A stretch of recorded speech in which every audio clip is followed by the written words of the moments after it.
Jacob, I've never felt more ready in my life than for this particular episode.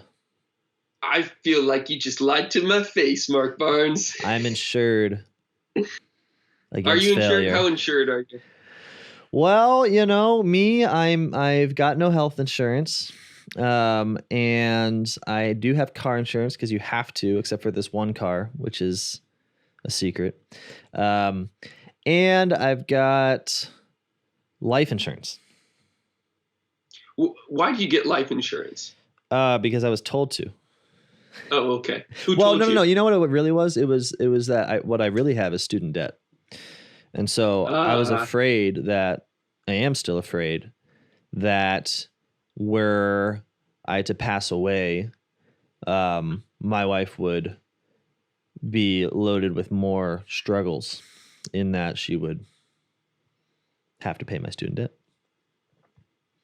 She didn't do that thinking the benefit. She didn't get that benefit of education that you got. My wife? It's actually not even true. You went to the exact same institution. Buddy, you check yourself. Yeah, no, and she has student debt too. So it would sort of be a burden on her. So I wanted to mitigate that risk. Yeah. Cool. Which is what insurance is all about, which is what we're talking about. We're ready to go. Because that's what we do on Good Money. We talk about problems with money, problems with our society, and whether the two could possibly be related. Yep.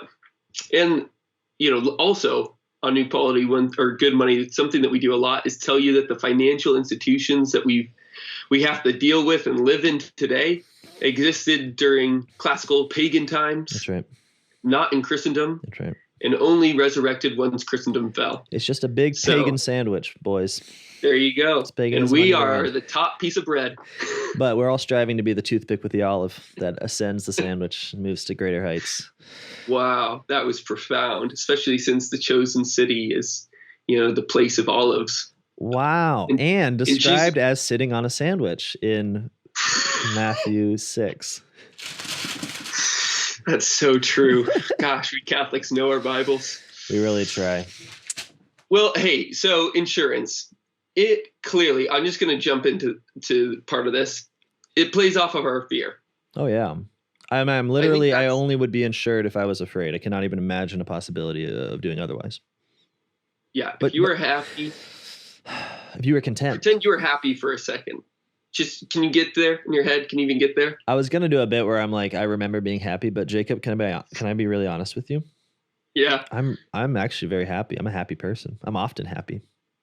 I know that you Sometimes I pretend not to be happy because I think that most people around me are either not happy or have developed a kind of ironic, sarcastic way of pretending they're not happy, in which saying oh yeah, life's miserable is the thing that makes them happy. And I can play into that a little bit. But in truth, I just wake up excited. Yeah, and you sometimes feel bad when you're happy around people who just aren't happy. It's like, yeah, man, I shouldn't be this happy around you. Anyways, if everybody was like you, Mark, everybody was happy. Yeah, nobody would have insurance. Right, but there would be other problems with the world.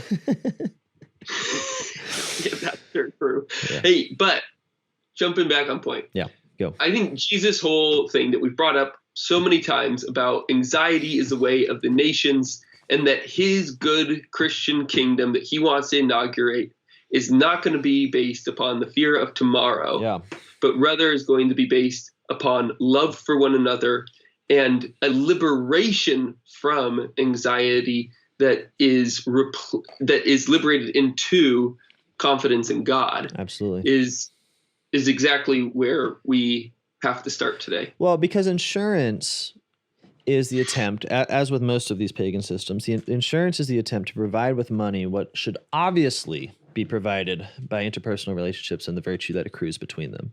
I mean, people know this, I think, quite extensively. I mean, you think about the joke that when you get life insurance, your wife starts to think about killing you. Now, is that a funny joke? It's worth a light chuckle. But as that Slovenian philosopher guy says, there's always some deeper truth in jokes. That's not what he says, but I'm going to just pretend.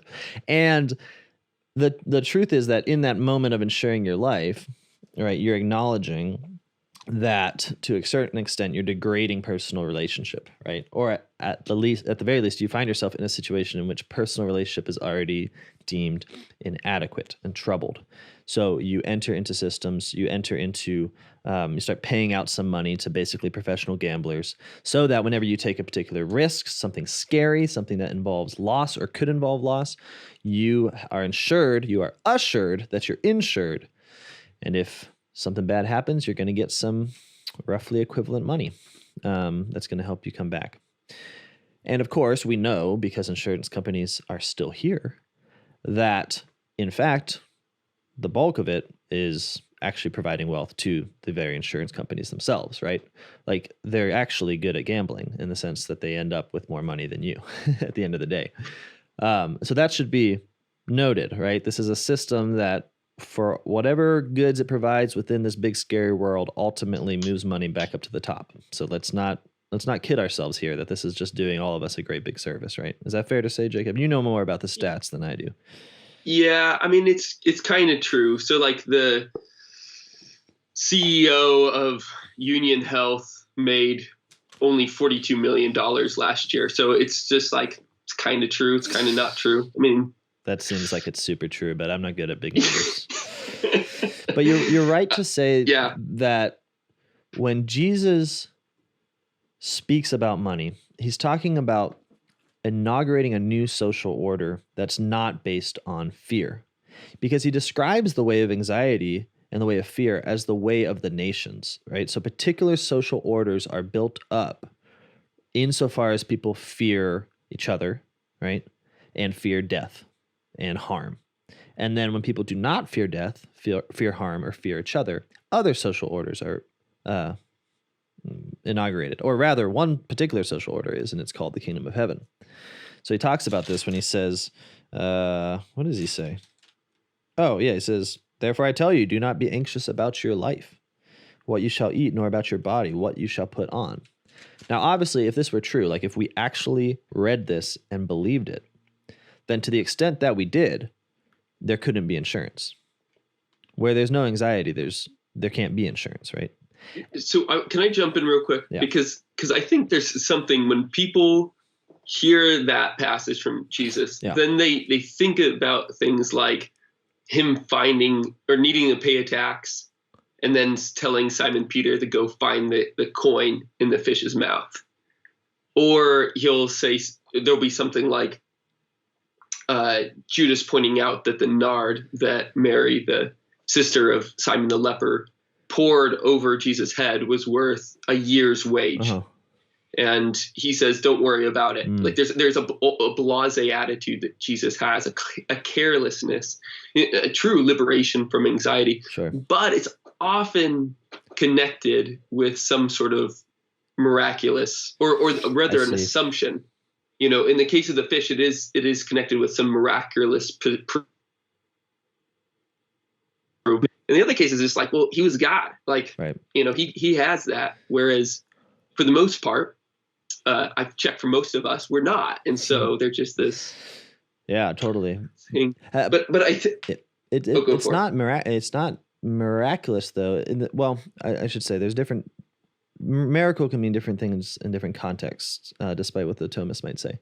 And it seems like what Jesus is not describing is, if you give up your anxieties and you trust in him, that the provision that he will give, and he will give it, will always be somehow extrinsic to the social order that lack of anxiety creates. I mean, this is, I think, a myth of a certain well-intentioned spirituality that says, well, if I don't care about money, then miracles will happen and I will get money right when I need it.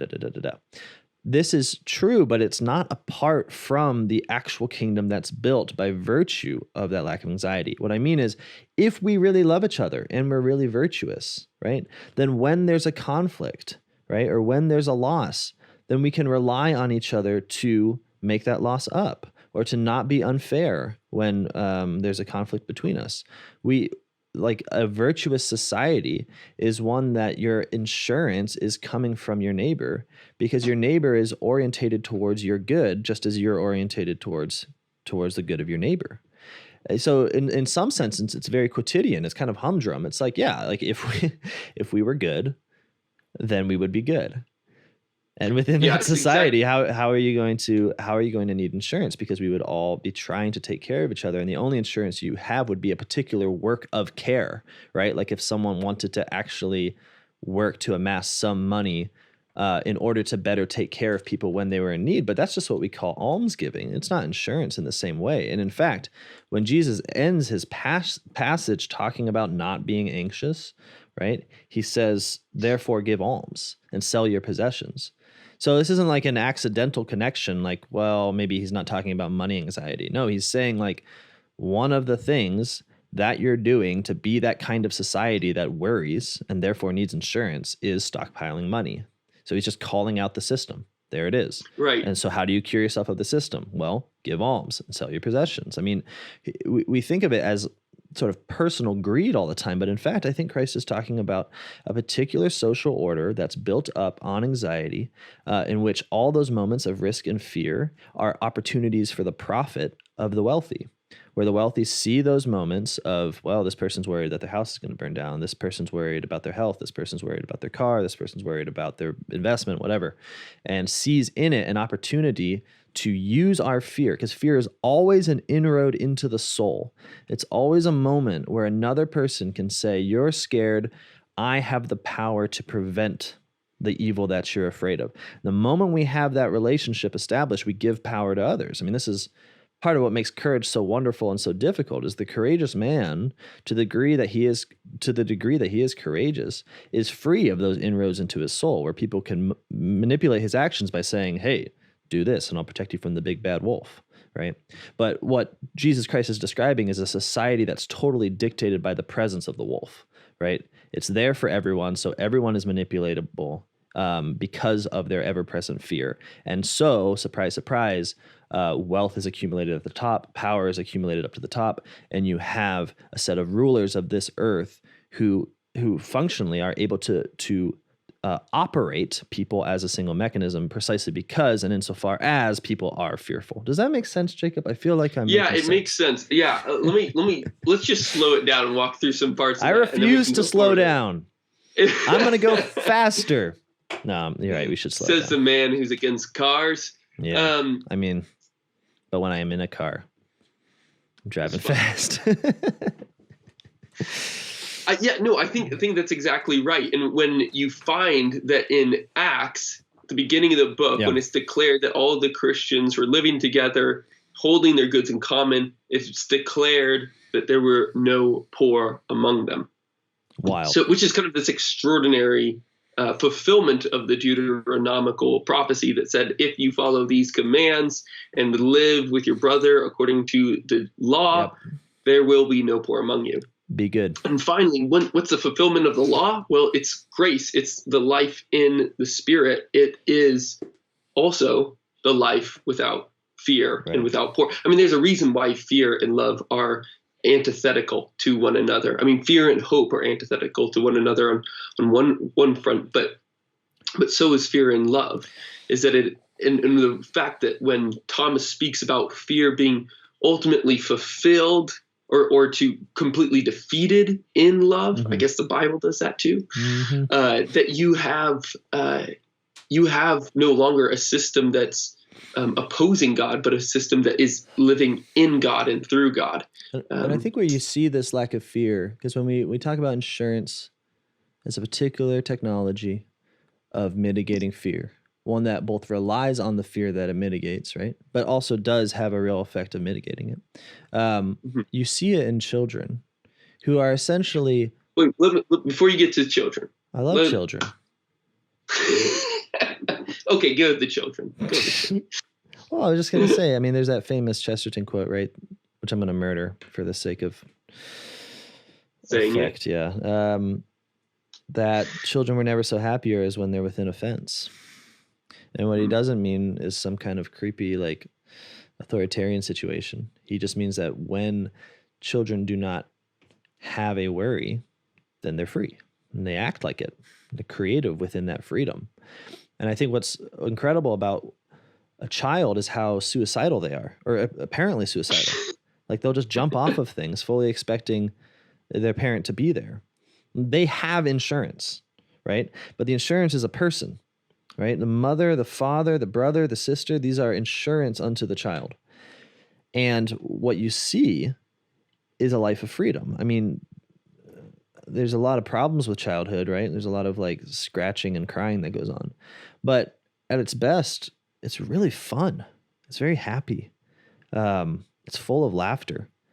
And it's not an accident that when Christ comes to destroy a pagan system, that the image that he promises, the image that will destroy that system, is precisely the image of the child. He says we're going to be children of the Father again.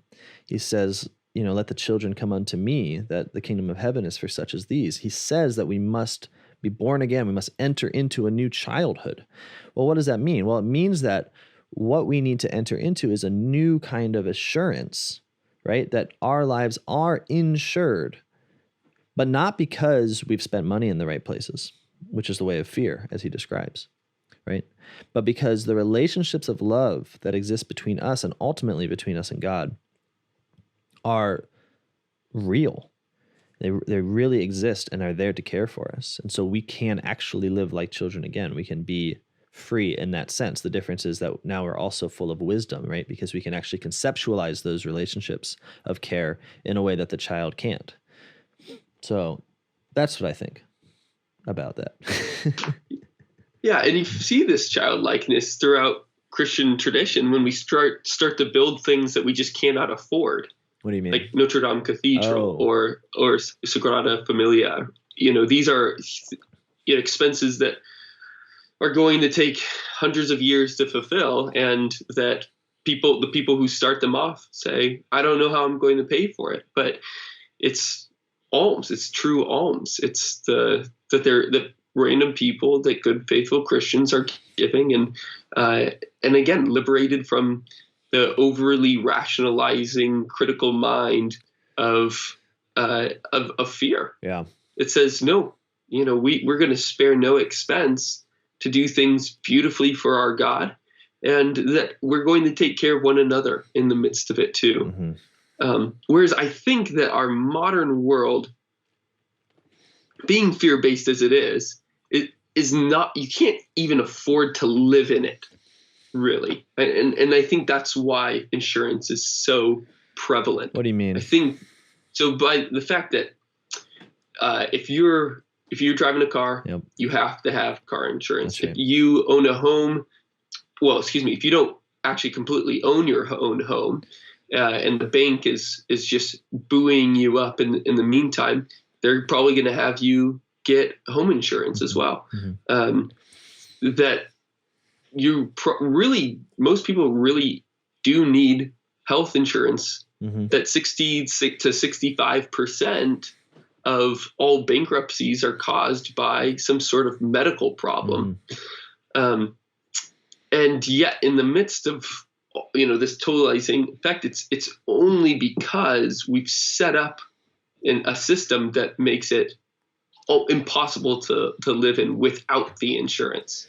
And so that's kind of the first argument that I'd like to, or that's my claim. I'd like to make the argument that we really are in that situation where we live in a world we can't afford. Right. Sure. I mean, because what insurance does is it allows us to take risks that we wouldn't otherwise, or rather it allows a certain class of people to take risks that they wouldn't otherwise. Right. Yeah. Well, and then it starts to trickle down. So when you find the reemergence of insurance in the West, it comes about through merchants trying to sell more goods than they perhaps should, definitely beyond their means. Their families were well taken care of. They were already the elites of society, and yet they were trying to ship off their goods in such a way that they're going to make a bigger profit. Mm-hmm. It wasn't for the common good. It wasn't in the sense that Malta needs grain and we got to give them the grain. Mm-hmm. It really came about because there was an opportunity to gain more. And here's a system in which we can ensure that our losses are not going to capsize us. Sure. Sorry for the pun. Yeah, I get it. and so the system expands from there. People see this as an opportunity to live a step beyond where they should. They're not satisfied in this sense. In the most profound sense, they've actually shirked off the virtue of liberality, where the proper use of money, or the good use of money, as Thomas says, is no longer known. They've gone beyond and into a covetous realm, as it were. Right. They've been overtaken by it. Because they don't actually have a detachment in their giving and in their using of money. Right. Because as long as you have insurance, right, what you're trying to do is essentially buy insurance. You're trying to never have a loss, right? And that's what's really interesting to me, is that insurance is costly. So it's something that by definition, except for in those instances where it's actually mandated, like car insurance, it's one of these instances where the wealthy are able to utilize the technology precisely because they have the money to get insurance, in a way that those who don't have that money are not able to. I mean, it's a very obvious problem that always happens when you have systems of money, is that the people that have a lot of it get to use the system.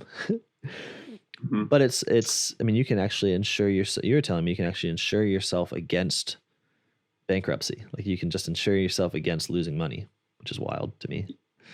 Yeah, but then the system starts to take over. I mean, people realize how lucrative insurance is, and we start to create technologies. I think this is just generally for our society. We create technologies that cause more problems, that then create more job opportunities, that then create more abilities to profit off of those opportunities.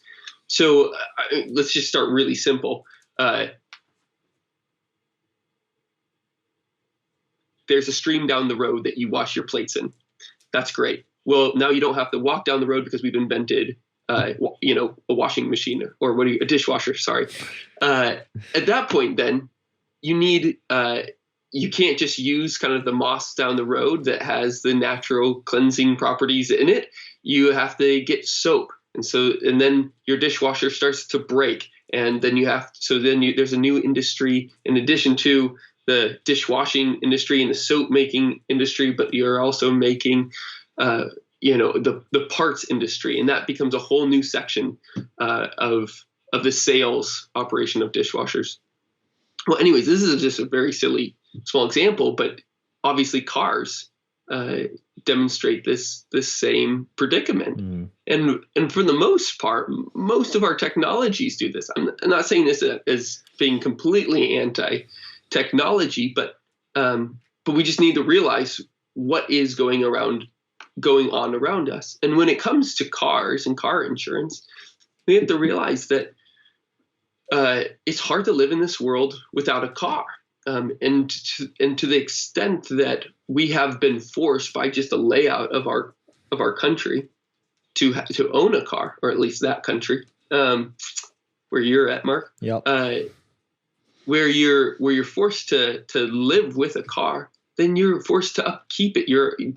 But if you by chance run into somebody and you don't have the money to pay for it, because let's face it, it's really expensive if you do, and they're poor because they're only working a job where they make $10 an hour at McDonald's, and they're driving because they have to drive because everybody drives on their way to work.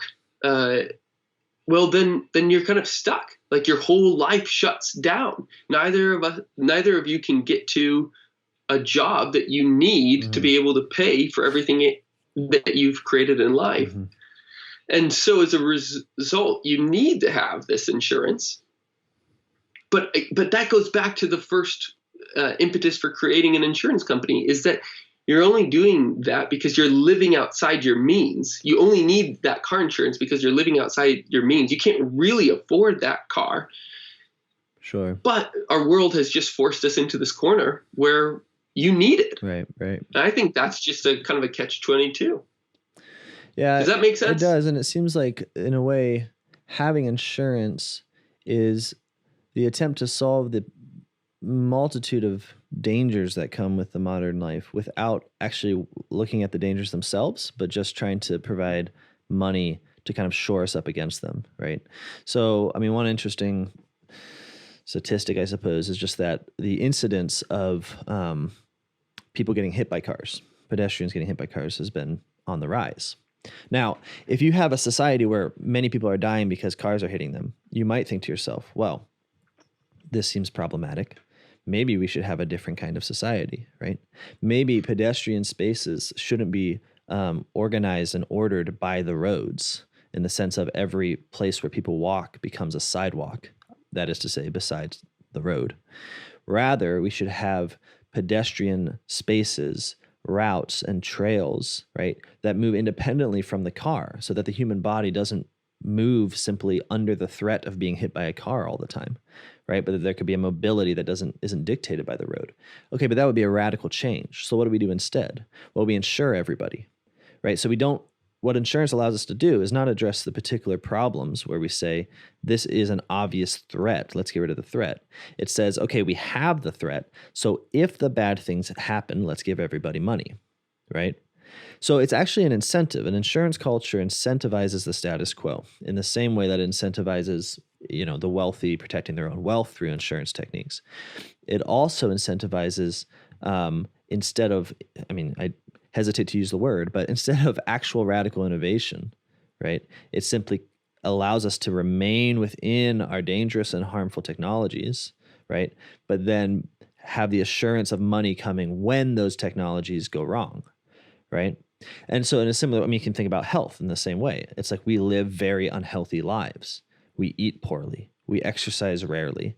We work in such a manner that it actually cripples our bodies. Like we become weak, flabby people just by default, right? Unless we get a Planet Fitness membership. No, I'm just kidding. But what's the answer, right? The answer has not been, okay, well, then we need to live in radically smaller communities. We need to destroy commutes, and we need to move beyond these sort of soul-crushing jobs to actually start utilizing our hands in the trades and in agriculture alongside the intellectual endeavors. No, we don't do that. We just create a whole system of health insurance that, when something goes wrong, you can potentially afford its cure. And even then that becomes a little silly because then prices, obviously, as we know, get raised to meet the insurance. So you actually end up, it's not an actually impressive technology when it comes down to it. But my point is simply this, that insurance as a cultural mindset also insures the culture as a whole, right? Because it says, all right, you're living under threat. You are a threatened body. That's what it's like to live in America, is to be a body under great threat. So we're going to mitigate the risk through just one more technology, and this technology is called insurance. And what's fascinating about, Jacob, you brought up this connection between technology and insurance, and it's fascinating because insurance is sort of like the form of technology itself in a way. And what I mean is this, Ratzinger talks about the idea that the reason for technology is always some kind of anxiety, right? It's always, you see some sort of lack and you try to fill that lack by ordering creation in some way towards the fulfillment of that lack. It's not bad in itself. It's just what it is. He's just describing it, right? But that means that there's an element of insurance, as it were, in every moment of technological buildup. We have this problem, this technology provides this solution, right? Well, it makes sense then that a technological age is sort of crowned, as it were, with actual insurance, right? That general fear can be met by general sums of money. So I think it's a further description of a social order that occurs once we're all motivated by fear. And I think it's important to point out that it's stagnant. Like it tends towards its own stagnation, where you just end up creating technologies that create problems and then providing different new technologies and new insurance methods that work out the harms or try to save you from the harms that those same technologies provide. And then you end up in this massive cycle of just building new things to save you from the things you've built. Yeah. Right. And also people needing to preserve those. So this is like C.S. Lewis's great point in The Abolition of Man, is that as our technological age augments, that means that there's a class of people that are controlling the majority of life. Mm-hmm. And that means that they have a then controlling interest in the social order as it now stands. And they're going to do everything they can to preserve it. Mm-hmm. And in a sense, they have ensured our social order as a whole. Yeah. Yeah. So that's depressing, Jacob. Okay, you got anything more like bright, shiny, like rainbows and stars? I've got nothing. To give us? I've got nothing but Jesus, and that's everything. Because when he talks about his society, and he is talking about his society, he's saying, okay, he looks at the Roman Empire and he already sees this. He says, oh yeah, this is a people who, because they're all afraid, are going to push power and money up to the top. And he says this, right, that the rulers of this earth are called benefactors, right? I mean, he's describing the way not to be to his disciples. Mm-hmm. And he says, do not be like the lords of the Gentiles who love to rule it over their servants, right? Mm-hmm. And for whom those rulers are called benefactors. Well, it's like, that's exactly what he was seeing in the Roman Empire. And that's exactly what we're seeing now. I mean, different techniques, I suppose. But in the end, you just create a fearful population that, because they're afraid, amass money and power within a smaller subset of that population, and then receive, whether in insurance payouts or other type of handouts, they receive the very goods that were taken from them back as a way of saving them from their fear. And what Christ is talking about is just a different order, where instead of looking up to the man above us, we look to the left or to the right, to the man next to us, because we love each other. A big part of insurance is that it creates a culture of suing each other. I mean, think about the fact that because we're all insured, every conflict is a potential source of revenue. When I was in a car accident, and one of the first things you get before any kind of, police contact is you get emails and mail and phone calls from lawyers telling you to sue the person that either you hit or hit you. And the way they describe it is because they're going to sue you first. So you have to act now. I mean, anyone who's been in this situation knows what I'm talking about. You get a big thing in the mail that's like, act now before you get sued. And what they mean is sue first, because apparently it's beneficial to be the first person to sue someone. We know that's bad. We don't want to live in a society where we're constantly fearing being sued by others and seeing any kind of harm as an opportunity to make a buttload of money. Obviously, that's bad and unhealthy. But within an insurance culture, it's just the natural result. So when Jesus finishes his discussion about not being anxious, he says, and why do you not judge for yourselves what is right? Why do you go to the courts? Like, you should settle conflicts among yourselves, right? Or else you're going to go to the judge, and the judge is going to throw you in the prison, and you won't get out until you pay the last penny. Well, Jesus is brilliant, dare I say, because he's connected already that fear of that anxiety with the accumulation of power and money in the rulers of the earth, and with a culture of suing as its result. When we're scared of each other, when we don't trust each other's virtue, then we really do fulfill that lack of trust in the courtroom. So I think it's just another hope of the Christian society, is that you don't need these structures of power to essentially mitigate all conflicts and all possibilities of loss, but it's because you're involved in you're pursuing a common good together. So that when there is a conflict between neighbors, it's not the kind of conflict where you can say, well, we need to take this outside of the community to be judged, because we belong to each other and we're all pursuing the same good, so we can reconcile, right? We can work out on the basis of that good what we ought to do to get over the conflict. Mm-hmm. And I just think insurance, insofar as it's a habit of soul that we're all involved in, really makes that impossible. I mean, you can see this, right? Like the possibility of neighbors suing each other hangs over all of their heads. Like, you might say, like, oh, I promise I won't sue you. And that person's like, well, I promise I won't sue you. And maybe you don't actually ever sue each other. But the possibility of bringing a relationship into this society of fear, it does threaten our normal relationships all the time. And you see this in petty neighborhood conflicts everywhere. Yeah. That was supposed to be positive, Yeah. but it got negative again. Yeah, well, I mean, there's not a lot to get out of it.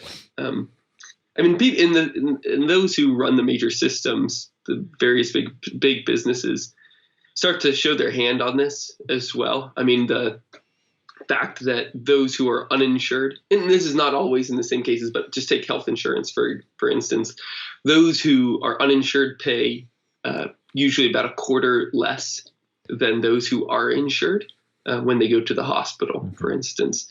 So there's some form of you might call beneficence or pity on the part of those who have created these systems. But for the most part, it's what is more outstanding is less of that, because that may be the real price. I still think an inflated price, but it's the opportunist nature of those who have set the policies to take more money from those who have insurance. I think that's the thing that stands out more. Oh yeah, and I mean, doctors will give you all sorts of discounts if you just pay in such a way they don't have to deal with insurance people. Well, yeah, tell us about Maura. Didn't Maura have something last week where she just saved $600 by just paying money?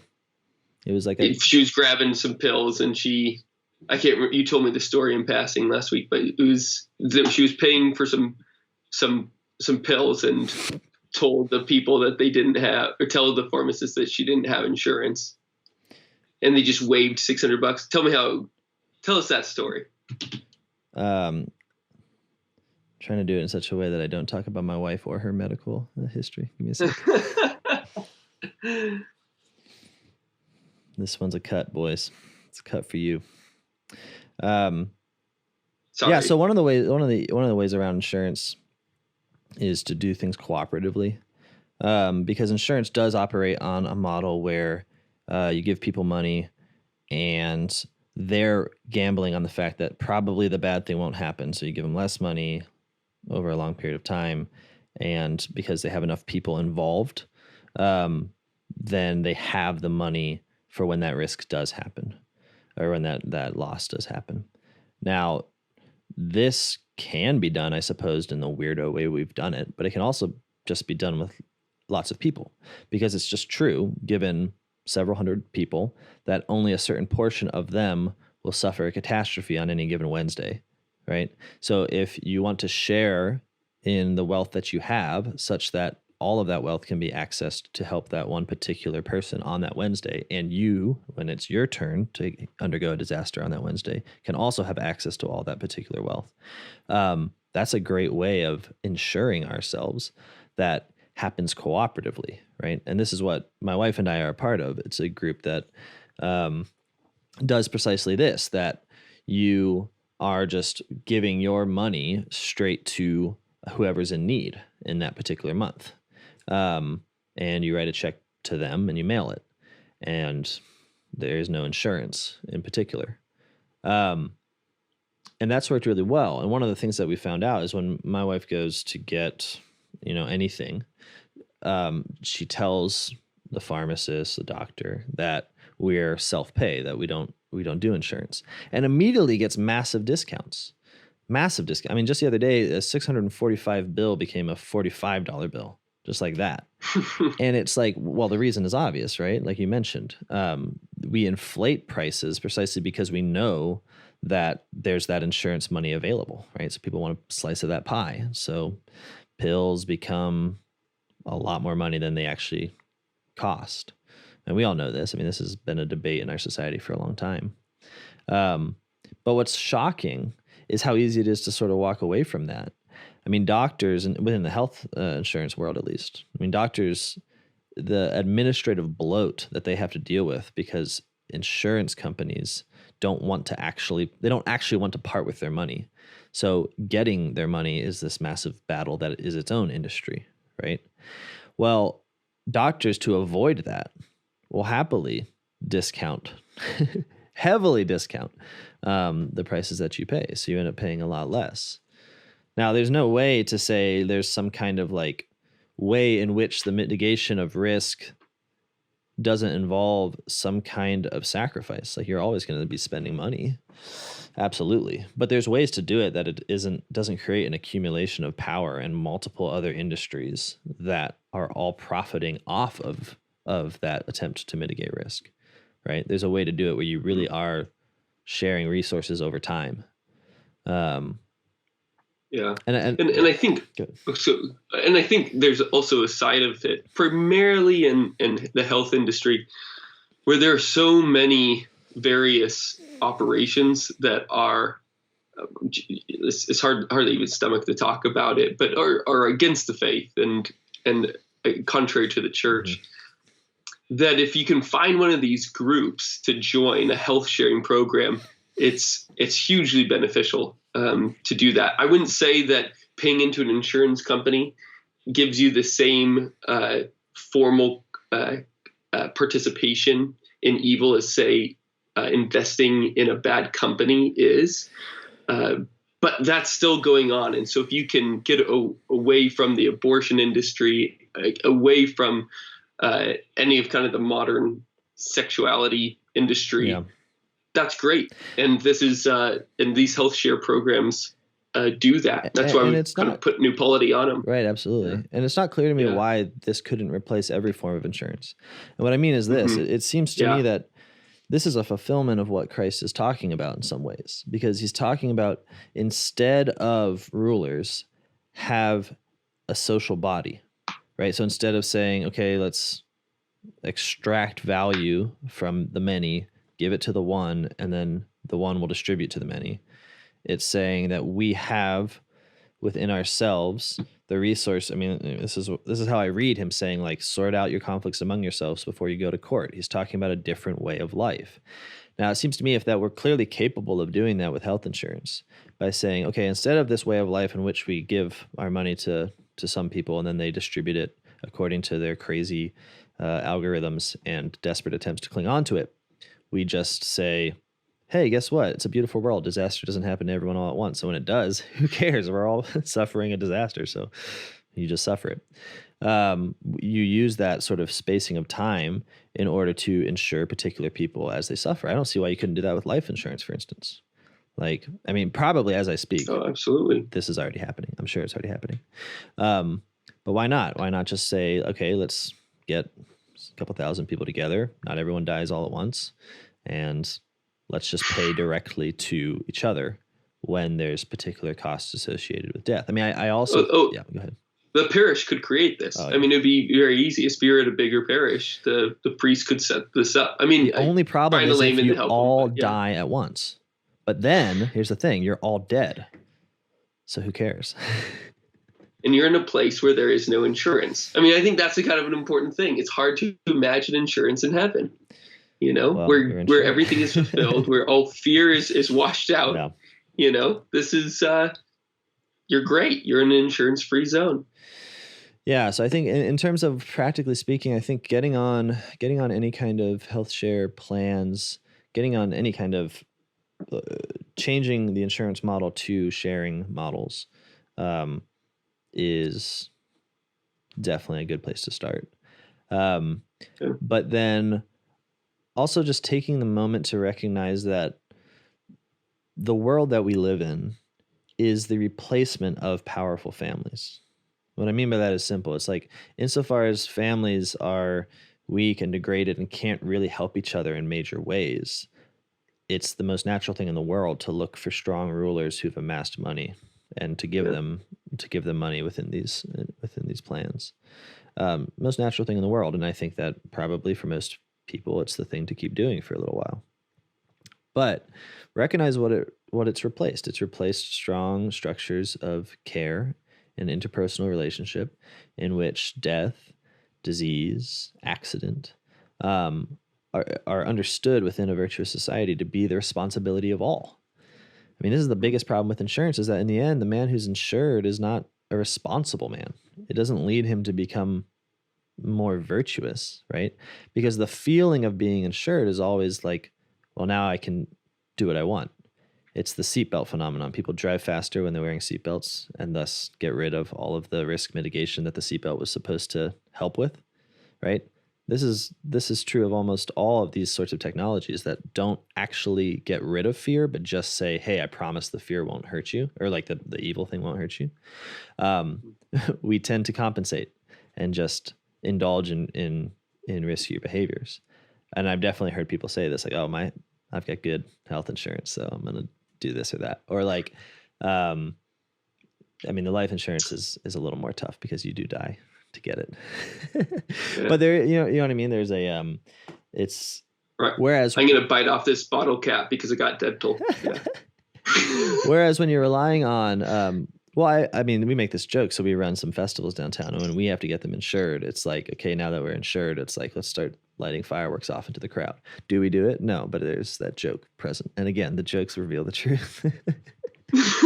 No, I mean, imagine though, if it were otherwise, right? So, and I've experienced this just with the health share network, right? That insofar as we're involved in it, the attitude changes. So my experience is no longer like, hey, what can I get away with?